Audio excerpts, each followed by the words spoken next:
মা, জাহিদ। আরে ভাইজান, তুমি হঠাৎ করে কেমনে কি? আমি স্বপ্ন দেখি না তো?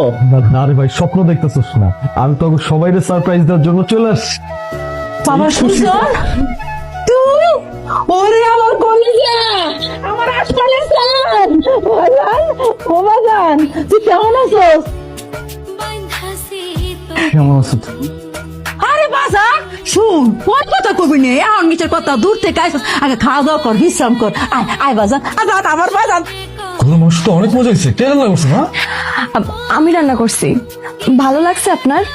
ভালো হয়েছে মানে? আমার কাছে খুব ভালো লাগছে। তুমি যেমন সুন্দর, তোমার রান্নার হাতও অনেক সুন্দর। সমস্যা নাই, আপনি আরাম করে খান। তো তুই রান্না করছস? হ্যাঁ, তুই রান্না করছস? তোর হাতে দেখ। তোমার হাতে কি হয়েছে? ওই যে মশলা বাটতেছিলাম যে, তখন কেঁচা খেয়েছি। কেঁচা খাইছো? কই, যখন খাবার খাইতেছিলাম, খাবার বাইরে দিলা, ওই সময় তো তোমার হাতে কিছু দেখলাম না। খাবার খাওয়ার পরে কি আবার মশলা বাটছিলা? না মানে ওই যে বুঝতে পারছি, আর কইতে হইব না। তোমার উপরে এরকম অন্যায় চলতেছে, অত্যাচার চলতেছে, তুমি মুখ বন্ধ করে সহ্য করে রাখছো কেন?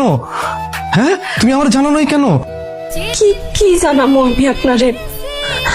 আপনি যখন বিদেশ গেলেন, এই পুরো সংসারের দায়িত্ব দিয়ে গেলেন আমার কাছে। আমি কি কইতাম আপনারে? কোন যে আপনার সংসারের মানুষ আমার উপরে অত্যাচার করে, আমি তাগর বিরুদ্ধে আপনার কাছে নালিশ দিতাম। আর তাছাড়া এই সংসারের মানুষগুলো তো আমার আপন মানুষ।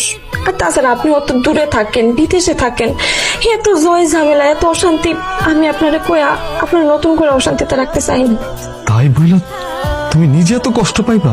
হ্যাঁ, তোমার পেটে আমার বাচ্চা, আমাকেও বাচ্চা, আমাকে বাচ্চাটা এইভাবে কষ্ট পাইবো? হ্যাঁ, তুমি কেন আমার জানাইলা না? আমি তো এটাই বুঝতেছি না, আমার কেন এসে দেখা লাগলো? জীবনে আমার অনেক কথা থাকে, অনেক সত্যি থাকে, যেগুলো চাইলেও বলা যায় না। আমি চেষ্টা করছি, আমি আপনার অনেকবারই কইতে চাইছি, কিন্তু আমার সাহস হয়ে ওঠে নাই। ওরে বাবা রে বাবা, নবাব জাদি দিয়ে বইয়া গুন গুন গুন গুন করে গান গাইতেছে, এত সুখ মনের মধ্যে। হ্যাঁ, এই এক কাজ করো, বসে রয়েছে কেন?